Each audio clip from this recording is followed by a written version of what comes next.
क्या आप जानते हैं कि एयरबैग काम कैसे करता है? आखिर कैसे एक्सीडेंट होते ही यह खुल जाता है? जब गाड़ी एक्सीडेंट की वजह से एकदम रुकती है तो हमारा सर स्पीड में जाकर गाड़ी की स्टीयरिंग से टकराता है और हो सकता है कि हमारा सर फट जाए, गर्दन टूट जाए। तो हेड को रेस्ट देने के लिए एयरबैग को डिजाइन किया गया।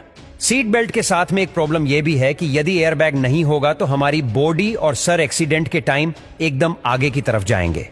लेकिन आज के टाइम में गाड़ियों में जो सीट बेल्ट आता है वो ऐसी सिचुएशन में बॉडी को मोशन से रेस्ट में लाने के लिए हमें जो झटका लगता है उसको थोड़ा कम करने की कोशिश करता है। और एयरबैग में एक्सप्लोजिव मटेरियल सोडियम एजाइल को यूज किया जाता है जो कुछ ही सेकंड में गैस में बदल जाता है और एयरबैग को खोल देगा।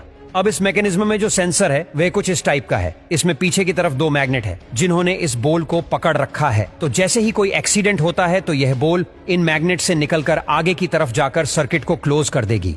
जैसे ही यह सर्किट क्लोज होता है तो यह सर्किट सोडियम एजाइड को 300 डिग्री सेंटीग्रेड पर गर्म करता है और इतने टेम्परेचर पर सोडियम एजाइड में एक एक्सप्लोजन होता है और तुरंत गैस में बदल जाता है। यहाँ पर 50 ग्राम सोडियम एजाइड से 70 लीटर नाइट्रोजन गैस बनाता है। लेकिन इसके साथ प्रॉब्लम यह है कि एक तो ये मॉइस्चर को सोख लेता है और यदि इसको बनाते टाइम यदि कोई लीकेज रह गया और उस कंडीशन में एयरबैग खुलेगा तो इसका एक्सप्लोजन इतना खतरनाक होगा कि एक्सीडेंट से पहले ही यह सोडियम एजाइड इंसान की जान ले लेगा। और आज के टाइम में एयरबैग के लिए जो सेंसर यूज में लिया जाता है उसका नाम MIMS सेंसर है जो एक इलेक्ट्रॉनिक कंट्रोल यूनिट से जुड़ा हुआ है। जब कोई गाड़ी का एक्सीडेंट होता है तो ये सेंसर इस तरीके से सर्किट को क्लोज कर देता है और ये सिग्नल जाता है कंट्रोल यूनिट के पास में। अब यह कंट्रोल यूनिट ही डिसाइड करती है कि एयरबैग को खोलना है या नहीं और यह कंट्रोल यूनिट कई जगहों से इनपुट लेती है और डिसाइड करती है कि एक्सीडेंट हुआ है या ड्राइवर ने एकदम से ब्रेक मारा है।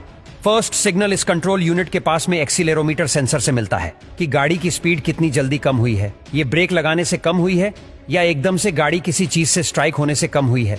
और सेकंड सिग्नल इस कंट्रोल यूनिट को स्पीड सेंसर से मिलता है कि गाड़ी की एक्चुअल में स्पीड क्या है। थर्ड सिग्नल कंट्रोल यूनिट को ब्रेक प्रेशर सेंसर से मिलता है कि ब्रेक कितना प्रेशर से लगाया गया है या फिर गाड़ी की स्पीड किसी चीज के टकराने से कम हुई है या ब्रेक लगाने से।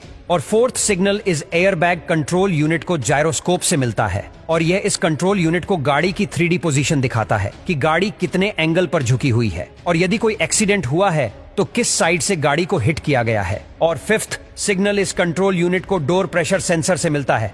गाड़ी में जितने डोर है उतने ही गाड़ी में सेंसर होंगे और इनसे इस कंट्रोल यूनिट को पता लगेगा कि डोर पर कितना प्रेशर पड़ा है। यदि ड्राइवर ने ब्रेक मारा है तो डोर पर कोई प्रेशर नहीं होगा और यदि एक्सीडेंट हुआ है तो डोर पर प्रेशर आएगा।